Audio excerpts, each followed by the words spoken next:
Hello everyone, good morning. And भाई, जैसा हर दिन है वैसा आज भी। हाँ, थोड़ा सा आज क्वेश्चन हम करेंगे, ठीक है। बाकी होप सो आप सब बढ़िया होंगे और अच्छे होंगे और अपनी पढ़ाई वढ़ाई कर रहे होंगे। तो आज हमने बोला था क्या कि हम आज सेट्स के वो क्वेश्चंस करेंगे जो आपके इस पूरे मतलब चैप्टर में आने वाले सारे कॉन्सेप्ट्स के अंदर।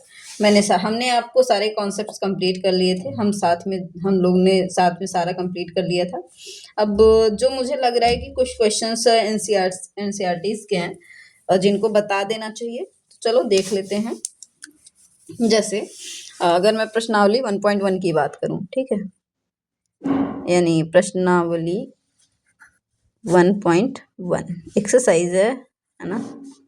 एक्सरसाइज 1.1 की अगर बात करूं तो इसमें क्या है, तो पहले तो हमें पता करना है कि सेट है कि नहीं। जैसे मैं यहाँ पे एक क्वेश्चन है कि जे अक्षर से प्रारंभ होने वाले वर्ष के सभी महीनों के संग्रह, यानी collection of those month which is start with J, है ना। तो जे से क्या स्टार्ट होता है भैया, तो जे से हमारा जनवरी स्टार्ट होता है, जे से हमारा जून, जे से हमारा जुलाई, और कोई आता है क्या, तो जनवरी, जून, जुलाई, है ना।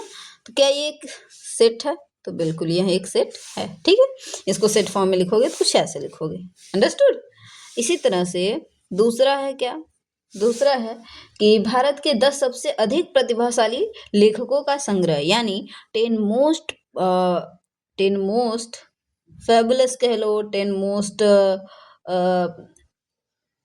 Most popular writers in from India, है ना। तो क्या हो जाएगा, ये फिक्स है क्या, नहीं, ये डिफाइन नहीं है भाई। आप लोगों के लिए, किसी के लिए प्रेम हरिश्चंद्र क्या राम प्रसाद शुक्ल होंगे, किसी के लिए कोई और होंगे। तो देखो अलग अलग हो सकते हैं, सबका परसेप्शन इसका अलग अलग हो सकता है ना। सबकी मान्यता अपनी अपनी हो सकती है। किसी के लिए कोई ज़्यादा फेमस है कहीं पे, और ये देखो फिक्स नहीं रहता ना, विद इन द टाइम ये सब बदलता रहता है। तो सेकेंड वाला जो है आपका, यानी फर्स्ट का जो सेकेंड है, ये सेट आपका नहीं है, ठीक है। चलो थर्ड देखते हैं। थर्ड में क्या है कि कह रहा है कि विश्व के सर्वाधिक 11 बल्लेबाजों का, सर्वश्रेष्ठ 11 बल्लेबाजों का, इट मीन्स क्या मोस्ट, कह सकते हो मोस्ट पॉपुलर बैटमैन्स, है ना, ऑफ द वर्ल्ड।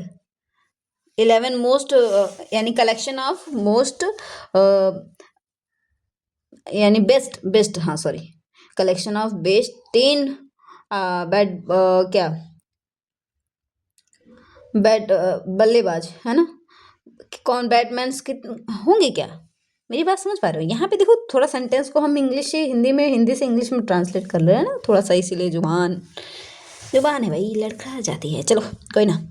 तो भाई ये भी नहीं है, क्योंकि हमेशा थोड़ी ना, वो तो बदलता रहता है। देखो जो चेंजेबल है ना, जो यूनिवर्सल नहीं है, जो चेंजेबल है, जो बदलेगा, वो आपका कभी सेट नहीं हो सकता। वेल डिफाइंड वो नहीं है, ठीक है। एक टाइम तक वो केवल है, एक टाइम के लिए होता है, कुछ मोमेंट्स के लिए होता है। अगले दिन अगर कोई दूसरा मैच हो गया भाई, उससे बेहतर खेल लिया, तो ये फिक्स नहीं है।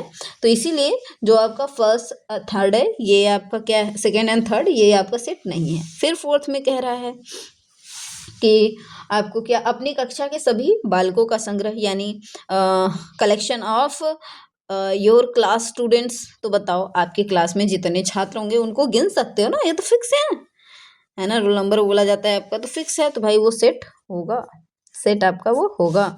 एंड अगर मैं कहूँ फिफ्थ वाला क्या हो जाएगा, फिफ्थ है कि 100 से कम सभी प्राकृतिक संख्याओं का संग्रह। बिल्कुल भाई, 100 से कम नेचुरल प्राकृतिक संख्याएं होंगी कि नहीं, बिल्कुल। 1 से स्टार्ट होगा, 2, 3, कहाँ तक जाएगा, 100 से कम 99 तक। तो ये सब, ये बताओ ये क्या हमारा एक सेट है, बिल्कुल सेट है, ठीक है, ये भी सेट है। अगर मैं कहूँ जो 6 है, कह रहा है लेखक प्रेमचंद्र सॉरी, है ना, राइटर प्रेमचंद्र द्वारा लिखित गई उपन्यासों का संग्रह, है ना। यानी कलेक्शन ऑफ क्या, नॉवेल्स रिटेन बाय प्रेमचंद्र। तो बताओ ये तो फिक्स है ना, 10 लिखे होंगे, 20 लिखे होंगे, ज़्यादा से ज़्यादा 25 लिखे होंगे, तो ये तो गिना जा सकता है, सब लोगों को पता है। तो ये क्या होगा, ये हमारा सेट होगा। यानी नॉवेल्स, प्रेमचंद जी के जो नॉवेल्स होंगे वो एक सेट होंगे, उनकी कलेक्शन क्या होगी, एक सेट कहलाएगी। ठीक है। 7वां है सभी सम पूर्णांकों का संग्रह। तो भाई सभी सम पूर्णांक, तो सम पूर्णांक यानी जेड प्लस, है ना, क्या पॉजिटिव इंटीजर्स, नहीं नहीं नहीं, जेड प्लस नहीं बोलना है। सम पूर्णांक मतलब होता है इवन इंटीजर्स, तो 2 4 6 ये सब आएंगे ना, बिल्कुल ये भी एक सेट है। ठीक है, ये भी एक सेट है। समझ पा रहे हो मेरी बात। एंड इसके बाद हम 8 को देखते हैं। अगर हम कहें 1.1 में आने वाले प्रश्नों का संग्रह है, तो भाई वो भी तो फिक्स है ना। 1.1 में सबके बुक में सेम ही 12 होगा, तो 12, 13 क्वेश्चन तो 13 क्वेश्चन। फिलहाल इसमें कुल आपके मिला के कितने क्वेश्चंस हैं, तो 6 क्वेश्चन है, 6 के अलग अलग पार्ट हैं, तो भाई ये भी एक सेट होगा, यानी 8 वाला भी सेट होगा। 9 क्वेश्चन, 9th नंबर का क्या है, कह रहा है विश्व के सबसे अधिक खतरनाक जानवरों का संग्रह। भाई most dangerous animal in the world, यानी collection of most dangerous animals in the world. तो भाई ये बताओ क्या हो जाएगा, ये क्या एक सेट होगा, तो नहीं होगा। क्यों, सबके लिए अलग अलग जानवर डेंजरस कुछ ज़्यादा होगा, कोई कम होगा, है ना। जो भाई शेर पालते होंगे उनके लिए वो डेंजरस नहीं है, लेकिन हम चले जाएं तो हम लोग तो भागे दौड़ेंगे भाई, लंगोट उठाए, है ना। तो भाई ये आपका सेट नहीं है, यानी 9th वाला भी सेट नहीं है। खूब तो समझ आया होगा। हम एक एक करा दे रहे हैं क्या, कोई बात नहीं। सेकंड देखो, कह रहा है कि मान लीजिए आपको दिया है एक सेट A इक्वल्स टू क्या 1 2 3 4 5 एंड 6। तो यहाँ पे कह रहा है कि रिक्त स्थानों, यानी आपको या तो बिलोंग्स भरना है या तो डज नॉट बिलोंग्स टू भरना है। तो यहाँ पे 5 है, डॉट डॉट दिया है A, तो यहाँ पे या इसमें से इन दोनों से कौन सा सिंबल भरोगे, तो कहोगे बिलोंग कर रहा है तो बिलोंग्स टू हो जाएगा। अगर मैं कहूँ 8 डॉट डॉट A है तब, है ना, ये पहला है, ये दूसरा 8 डॉट डॉट, तो भाई 8 इसमें है क्या, नहीं है, तो डज नॉट बिलोंग्स टू, ये सम्मिलित नहीं है। बिलोंग्स का मतलब होता है सम्मिलित होना। ठीक है, वैसे बाकी का लगेगा। थर्ड देखते हैं हम, समझे। थर्ड देखते हैं, कह रहा है निम्नलिखित समुच्चय को रोस्टर फॉर्म में लिखो, है ना। आपको नीचे सेट बिल्डर फॉर्म में दिया है, तो कुछ हम एक आठ करा देते हैं। जैसे C इक्वल्स टू दे रखा है, थर्ड वाला, तीसरे का तीसरा करा दें। कह रहा है C equals to x such that x 2 अंकों की ऐसी प्राकृतिक संख्या जिसके अंकों का योगफल 8 है ना।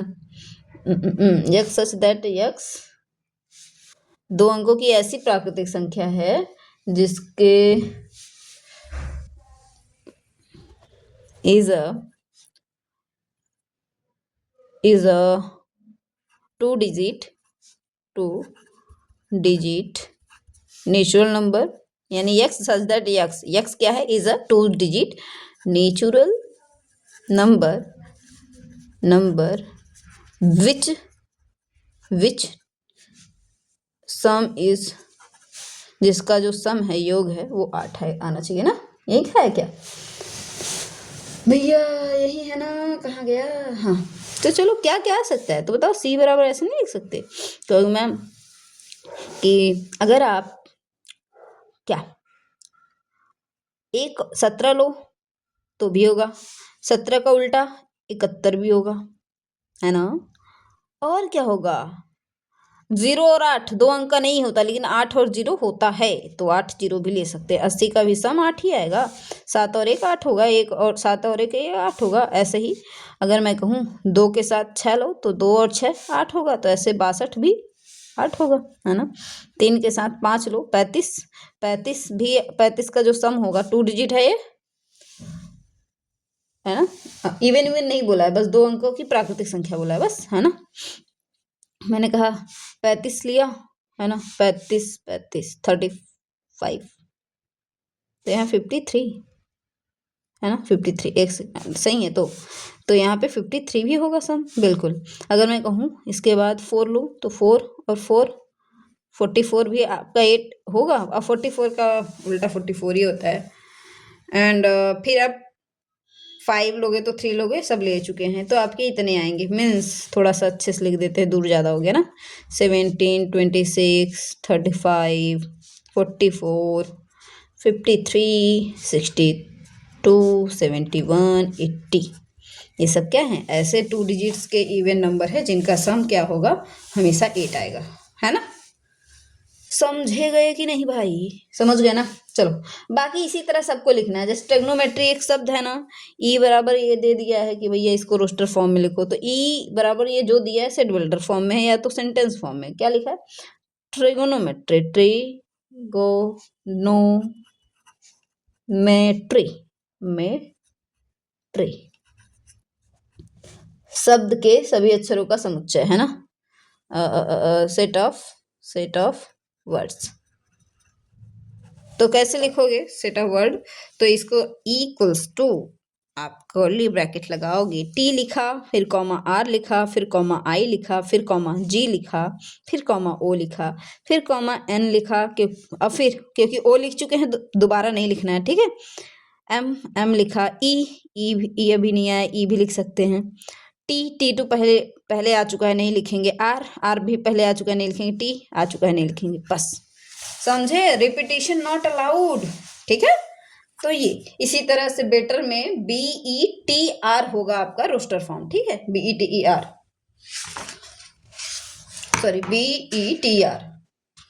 मेरी बात समझे कि नहीं? ऐसे ही ये तो क्या था आपका, दिया था सेट बिल्डर फॉर्म है ये, और आपको रोस्टर फॉर्म में बदलना था। हिंदी इंग्लिश में नो डाउट होनी ही नहीं चाहिए। कह रहा है कि 4th क्वेश्चन में कि इसे सेट बिल्डर फॉर्म में दे रखा है, जैसे मैंने कहा। फर्स्ट क्वेश्चन क्या है? और भाई CBSE बोर्ड में अलग अलग जगह अलग अलग बुकें चलती हैं, इसलिए कॉन्सेप्ट ध्यान से देखो, बाकी तो हम कर लेंगे, ठीक है। इसको मान सकते हो कोई सेट, अदरवाइज डायरेक्ट लिख सकते हो। क्या ये 3 का मल्टीपल दिख रहा है? तो बिल्कुल कहोगे x such that x equals to 3n where n is greater than or equals to 1 and less than or equals to, कितनी बार जा रहा है? 3 2 जा 6 है ना, 3 अरे 3 दूनी 6, 3 त्रिका 9, 3 चौक 12, 4 बार जा रहा है। ऐसे लिख सकते हो, है ना। और n belongs to natural number लिख देना यार, यहाँ पे जरूरी है। और या तो इसे ऐसे भी लिख सकते हैं, क्या? x such that x where x is multiple of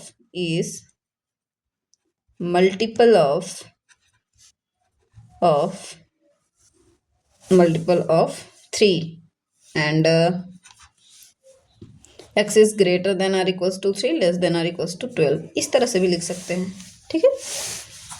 समझ पा रहे हो क्या? बस, तो ऐसे आपका रोस्टर फॉर्म हो जाएगा। ऐसे नीचे दिए गए हैं उनको भी आपको सूचीबद्ध किया है ना, तो सूचीबद्ध का मतलब भी रोस्टर फॉर्म ही होता है, याद रखना।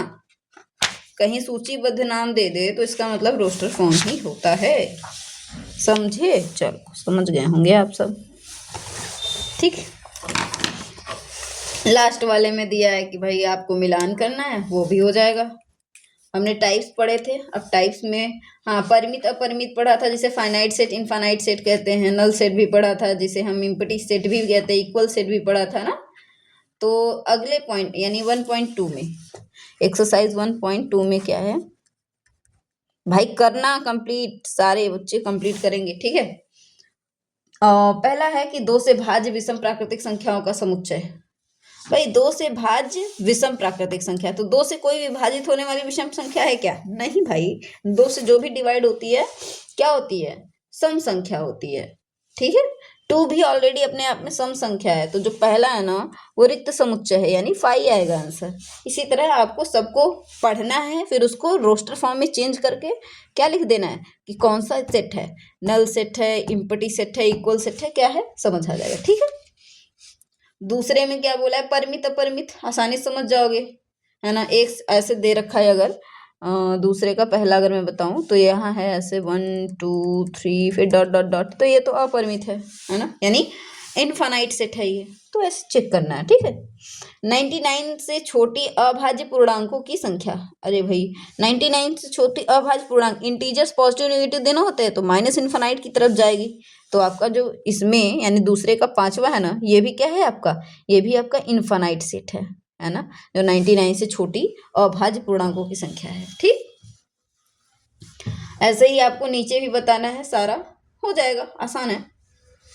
ठीक है, आ जाओ सबसेट देखते हैं, यानी इसके बाद सारे यही है, इक्वल सेट बताना है, सबको पहचानना है। ठीक, ओके। इंटरवल सेट नहीं पढ़ाया था क्या? अंतराल समुच्चय। चलो एक कॉन्सेप्ट जान लो, कॉन्सेप्ट जान लो किसका? इंटरवल सेट का। इंटरवल सेट का, इंटरवल सेट क्या होता है ध्यान देना। जैसे यहाँ कोई पॉइंट ए है, यहाँ कोई पॉइंट बी है, इनके बीच की जो यहाँ से यहाँ तक के गैप है इसे इंटरवल बोलते हैं। अगर मुझे वैल्यू ए से बी तक चाहिए तो इसे हम कहते हैं ओपन इंटरवल, यानी open bracket a to b. इसका मतलब होता है ए और बी तक स्टैंड करना है, बट ए और बी नहीं लेना है। नहीं लेना है तो यहाँ हॉलो सर्कल बना दोगे। लेकिन कहीं ऐसे दे दिया, यहाँ पे ए है, ऐसे हम थोड़ा बनाते हैं सर्कल ना बना के ना, ये ए है ये बी है, लेकिन क्लोज ब्रैकेट ए कॉमा बी है ना। तो ये कैसे, इसका मतलब क्या है कि भाई हमें ए भी लेना है और बी भी लेना है और इसके बीच में आने वाले सारे वैल्यूज भी रखने हैं। ठीक है, ये होता है ए कॉमा बी। कभी ऐसे भी लिखा रहता है कि close bracket A comma be open bracket. तो इसका मतलब होता है कि भैया यहाँ पे ये अगर ए है ये बी है तो ए लेना है बट बी नहीं लेना, इसके बीच तक बस लेना है। ठीक, और कभी ऐसा दे दिया जाए, अभी समझा भी रहे हैं, परेशान नहीं होना। ए और ये है बी, मैंने कहा A open bracket comma B close bracket, तो इसका मतलब होता है ये। ठीक है, इसको अगर मैं कैसेट बिल्डर फॉर्म में लिखूं तो मान लो कोई वैल्यू x है जो बिलोंग करती है इसके बीच, तो यहाँ इसका मतलब है कि भैया जो x है वो ग्रेटर देन है a से, लेस देन है b से, है ना। बट अगर यहाँ पे कहूँ तो यहाँ पे x की value greater than or equals to है a के, less than or equals to है b के, है ना। यानी a b भी लिया जाएगा x की वैल्यू। यहाँ पूछेगा तो x कहोगे greater than or equals to a but less than b, यहाँ ओपन ब्रैकेट नहीं है, सॉरी ओपन ब्रैकेट है, तो ये क्या हो जाएगा, कहोगे x is greater than a but less than or equals to b। Hope so you can understand this, okay. तो ये भी पूछ लेता है, ऐसे दे देगा कि ऐसा रिलेशन है, ऐसे दे दिया कि x सच दैट x जो कि x बिलोंग कर रहा है रियल नंबर में, एंड सच दैट आपका कहा x की वैल्यू लेस देन है आर इक्वल्स टू है -3 के, एंड लेस देन है 5, sorry greater than or equals to -3 and less than 5। इसका मतलब क्या है, इसको अगर मैं कहूँ इंटरवल में लिखो, इसका इंटरवल क्या होगा, अंतराल रूप क्या होगा, इंटरवल। तो इसका इंटरवल कहोगे कि मैम क्लोज ब्रैकेट लगेगा, है ना, -3 और कॉमा 5 यहाँ लगेगा ओपन ब्रैकेट। समझ गए होंगे। एक चीज़ है, नोट पॉइंट भी देख लेना यार, क्या कि जो होता है नेचुरल नंबर वो सबसेट होता है इंटीजर्स का, इंटीजर सबसेट होते हैं, है ना, रेशनल नंबर्स, है ना। फिर जो ये किसके सबसेट होते हैं, ये होते हैं रियल नंबर के। ठीक है, ये सब रियल नंबर का सबसेट होता है, समझे क्या? चलो होप सो यहाँ तक चीजें समझ में आ गई। अब 1.3 में सबसेट बताने हैं, है ना। 1.2 का कंप्लीट कर लिया, 1.1 कर लिया हमने। अब आप क्वेश्चन लगाना, कुछ भी नहीं फंसेगा। 1.3 ठीक है, 1.3 में आपको कहा है यहाँ पे ब्लैंक भरना है ना, खाली स्थान भरना है। तो यहाँ पे लिखा भैया 3 है, 2 है, 3 है, 4 है, क्या ये डॉट डॉट डॉट लगा है, यहाँ पे है सबसेट और डज नॉट सबसेट का सिंबल यही डालना है। और यहाँ पे है 1 2 3 4 5। तो बच्चा ये बताओ क्या ये सारे एलिमेंट इसमें है, 2 3 4 2 3 4, बिल्कुल, तो ये सबसेट है। याद आ रहा है कुछ भाई, वही चीज है। अगर मैं कहूँ यहाँ पे दूसरा क्या है, क्या कि ए है, बी है, सी है, और यहाँ पे क्या है डॉट डॉट डॉट, बी है, सी है, डी है, भैया यहाँ डी आ गया, ए तो है ही नहीं, डज नॉट सबसेट। समझे? ऐसे ही जब ना कोई मान लो यहाँ तो टेबुलर फॉर्म या तो रोस्टर फॉर्म में दिया, आसानी से कर लिया। रोस्टर फॉर्म में दिया होगा तो सबसे पहले उसे टेबुलर फॉर्म में चेंज करना, फिर लगाना। ठीक है, जैसे बोला है कि यक्स सच दैट यक्स अपने विद्यालय की कक्षा 11 की एक विद्यार्थी है, फिर dash dash dash x such that x आपके विद्यालय का एक विद्यार्थी है। तो भाई बिल्कुल विद्यालय का कोई एक विद्यार्थी उसका सबसेट होगा। समझे? क्यों भाई, आप कक्षा 11 का भी तो लड़का अपने विद्यालय का ही तो विद्यार्थी होगा, कहीं और का थोड़ी ना होगा, है ना? उसमें बिलोंग करेगा तो वो सबसेट है। बाकी आगे सारा यही कारनामा है। जैसे यहाँ पे बोला है उपसमुच्चय लिखना है, जैसे ए का उपसमुच्चय लिखना है, तो ए का उपसमुच्चय फाई भी होगा और खुद ए भी होगा, इसके उपसमुच्चय 2 होंगे, है ना? अगर मैं कहूँ ए कॉमा बी के सबसेट को लिखो, इसके सबसेट क्या होंगे, तो फाई एक ऐसा सेट है जो सभी का सबसेट होता है ना, तो फाई भी सबसेट होगा किसका, ए कॉमा बी का, सॉरी सबसेट है ना, सबसेट का बिलोंग्स टू लगाना। एंड अगर मैं कहूँ क्या सेट ए अगर लिया जाए तो ये भी सबसेट है ए और बी का, इसी तरह से बी भी क्या है, सबसेट है ए और बी का, और खुद सेट अपना भी सबसेट होता है, ध्यान देना, हर सेट खुद का भी सबसेट होता है, ठीक है ना? सबसेट ऑफ मतलब कोई भी सेट है ना, खुद का भी सबसेट होता है। मेरी बात अंडरस्टैंड कर पा रहे हो? बाकी नीचे आपको अंतराल रूप दिया है, फिर निर्माण रूप दिया है, आप लिख लोगे, ठीक। समकोण त्रिभुजों का समुच्चय कौन सा सर, आपको नीचे जो है वो बताना है। फिर वेन डायग्राम आ गया है, तो बताओ पहले यहाँ तक लगाओगे 1.4 1.5 तक क्वेश्चंस आपके हैं, 1.6 तक। अब आपको हम डायरेक्ट 1.6 के क्वेश्चन लगवाएंगे, ठीक है? इसके पहले तक के सारे क्वेश्चन आप लोग करके आना, ओके ओके। लग जाएंगे यार, लग जाएंगे तो कहना यस मैम डन, क्योंकि कल जो क्लास होगी उसमें थोड़ा थोड़ा बस चीजें रफली हम ए डैश ट्रांस सब पढ़ा के आगे बढ़ेंगे, ठीक है? Okay, see you next class.